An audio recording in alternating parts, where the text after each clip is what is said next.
Now, there are some authors out there already saying that it's the same bunch, and it's true. It's the same bankers who put the same boys forward. Obama, far from helping the public and giving them something new or giving them more power and say over their own affairs, has actually sided immediately with the bankers who once again have robbed the public blind, and now they must get bailed out by your tax money. Obama does it all with left cover. He makes you think that he's somehow different from Bush, that this is somehow benevolent, that he cares about the poor.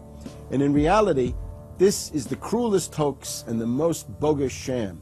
Obama is 1,000% devoted to Wall Street interests.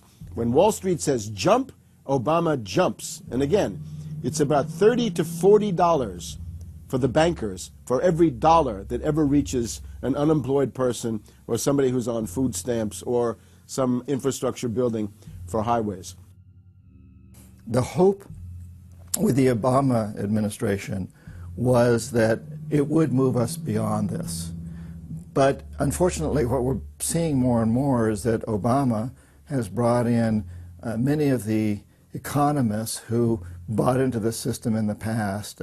Larry Summers is a very good example. And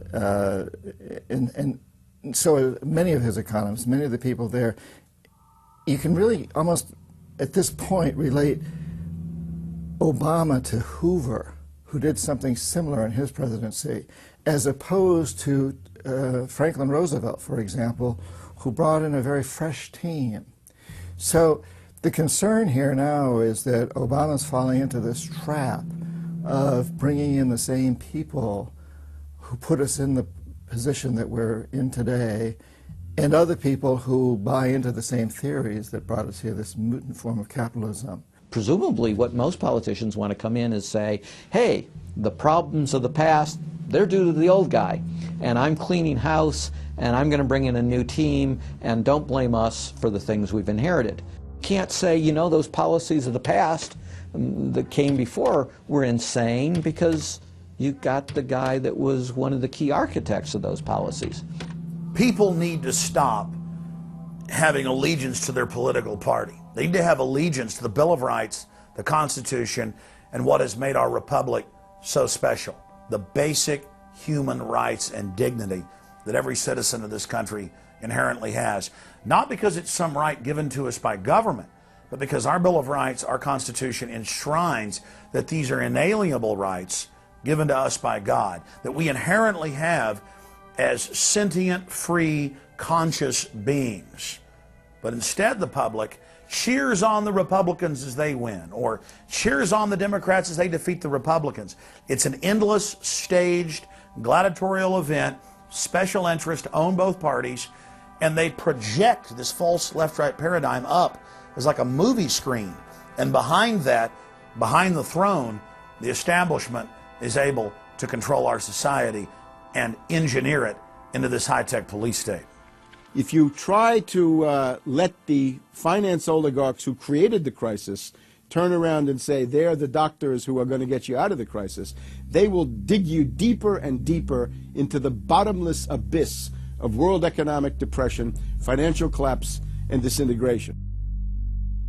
The Democrats have really done more to destabilize the American economy and to help the big banks on Wall Street than the Republicans have done. I would imagine that the Republicans know a little bit more about finance and markets enough that when someone like Goldman Sachs asks the Congress to change laws as they did in the 90s to do away with position limits on the futures contracts, the Republicans would have said, no way, that's completely inconsistent with any notion of a fair market. But the Democrats, I have a feeling, are just not financially literate enough to say no. And I think that Goldman has very shrewdly positioned themselves with the Democrats, because the Democrats typically, like many NGOs that I've run into, they seem to have a complete inability to comprehend these issues of markets and finance and how it relates to social justice. So under the Democrats, we also saw the repeal of Glass-Steagall. Glass-Steagall said there's an inherent conflict of interest between the commercial banking side, which is the lending side, and the investment banking side, which is taking an ownership position. And we have to end this conflict of interest by separating these two entities. You can have investment banks and you can have commercial banks, but they have to be separate. Do you think that the repeal of Glass-Steagall was a tragic mistake? No, I don't think so. You could be a commercial bank like Chase Manhattan, or you could be an investment house like J.P. Morgan, or a bank like Bank of America, or an investment house like Merrill Lynch. But you couldn't be both. And as the 90s went on, the screaming hyenas of Wall Street were demanding that this prohibition, this regulation, be abolished. This was an illegal and inappropriate form of casino. The derivatives were being used and they were being unregulated, and people were getting 30 to 1, 40 to 1, 50 to 1, and sometimes 100 to 1 profits on the way up. And remember, derivatives are a zero-sum game, so there's nothing there. It's not like a piece of stock in General Electric or Ford or something like that where there's supposed to be some value. Derivatives have no value. But the very people, Summers and Gettner and all the people at Goldman Sachs and J.P. Morgan who created these things made not millions or billions but trillions on the way up. And now that these things are crashing, the very same folks are now put in charge of regulating these things and in charge of the bailout, and they are giving money to the very rascals that created this problem, took the profits. The problem cannot be fixed. And this is on Obama's watch right now. You have so many different schemes and mechanisms at play. It's sort of like after there's a blackout, you know, people in some parts of the country have been known to loot the local stores. You know, they go in, they grab the televisions, and they grab the stereos. And basically that's what the Wall Street gang has done. They've just engaged in this massive looting of money from their own companies and now from the U.S. Treasury. There was a lady called Brooksley Born. She was the head of the Commodity Futures Trading Commission under Clinton. And she said, look, we have these derivatives. Why don't we at least make them reportable so we know how many there are and where they are? And she writes in a biographical account, she said, I picked up the phone and Larry Summers was screaming at me that I was interfering with the wonderful inventiveness and ingenuity of Wall Street and their ability to come up with new financial products, such as these derivatives. Brooksley Born was the chair of the Commodities Future Trading Commission, CFTC, which regulates many financial derivatives. And she said there's a grave danger out there in the form of these credit default swaps. And credit default swaps are an exotic financial derivative, or moderately exotic financial derivative, were sold on a bright, shining lie that they were supposed to make markets more efficient. In fact, they allow utterly insane gambles, and they're really great devices for accounting fraud as well. She actually says, I'm thinking of adopting this regulation. The Clinton administration goes berserk, and in particular Larry Summers, but also Rubin. Now behind Larry Summers, there's another layer. Bob Rubin of Goldman Sachs, the Clinton administration, and Citibank. And he also thought that derivatives were a wonderful thing for the U.S. economy, and he made sure that they were never regulated. We can't forget Alan Greenspan over at the Federal Reserve.